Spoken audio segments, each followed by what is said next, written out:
पद्म पुरस्कार पाने वाले लोगों में कई ऐसे चेहरे होते हैं जिनके नाम बेशक सामने ना आए हों, लेकिन उनका काम और उनके काम से देश और समाज को हमेशा फायदा होता रहता है। इस तरह के नायकों को पुरस्कार भी मिलते रहते हैं, लेकिन पद्म पुरस्कारों से उनके काम की महत्ता और बढ़ जाती है।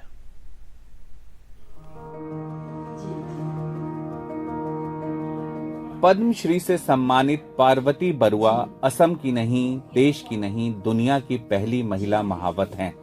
हाथी पकड़ना और उन पर काबू पाना आसान काम नहीं है, लेकिन महज 14 साल की छोटी सी उम्र से उन्होंने बड़े बड़े हाथियों को काबू में करना शुरू कर दिया। वो एक जमींदार की बेटी हैं। बचपन से ही किसी चीज की कमी नहीं रही, लेकिन आराम वाली जिंदगी की बजाय उनको गर्मी, ठंड और बारिश में हाथियों की देखरेख में ज्यादा आनंद मिलता है। मैं पिताजी से पूछा, पिताजी मेरा गुरु है, तो पिताजी से बोला, जी पिताजी मैं ये काम करने मांगती हूँ, जानने मांगती हूँ इस कला को। तो उन्होंने बोला ठीक है, अगर तुम्हारी इच्छा है और कष्ट अगर सह सकते हो तो करो। पद्मश्री से सम्मानित झारखंड के सरायकेला की चामी मुर्मू अब तक 30 लाख पेड़ लगा चुकी हैं।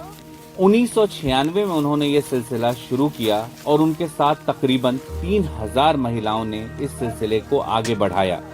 उन्होंने 40 से ज्यादा गांवों की 30,000 से ज्यादा महिलाओं को स्वयं सहायता समूहों से जोड़कर आसपास की सूरत ही बदल दी है।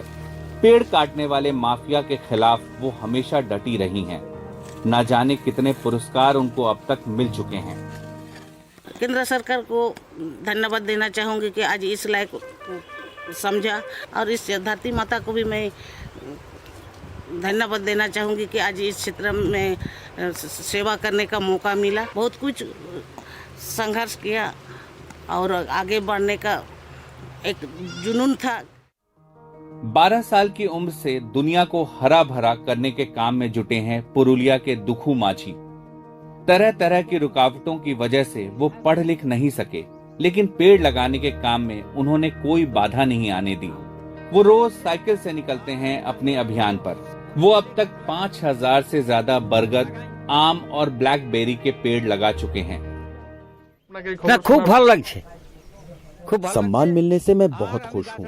मैंने कई तरह के पेड़ लगाए हैं। अब तक 5 से 6 हजार से ज्यादा के पेड़ लगा चुका हूँ।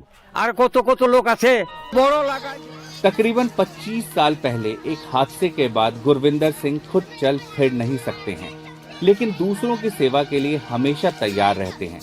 वो सिरसा जिले और आसपास के इलाकों में बुजुर्गों, बच्चों और दिव्यांगों के लिए उम्मीद की किरण है।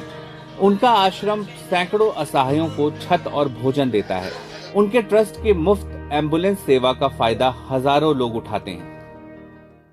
भाई कन्हैया जी के दिखाए सेवा के रास्ते पर चलते हुए इस सेवा को, इस पूरी हमारी टीम को जो भारत सरकार ने पद्मश्री के लिए नॉमिनेट किया है, तो उससे एक प्रेरणा तो मिलती ही है, हौसला भी मिलता है और वो मिला भी है। और मैं भारत सरकार का, हरियाणा सरकार का इसके लिए बहुत बहुत धन्यवाद करता हूँ। ये वो लोग हैं जिन्होंने बिना किसी लालच के सेवा के क्षेत्र को अपनाया। बरसों तक इनके काम पर किसी की नजर नहीं गई, लेकिन इन्होंने अपना रास्ता नहीं छोड़ा। तमाम तरह के दिक्कतों के बाद भी जुटे रहे। इन लोगों के काम किसी की मदद करते हैं तो किसी को प्रेरणा देते हैं। यही इनकी सबसे बड़ी पूंजी है।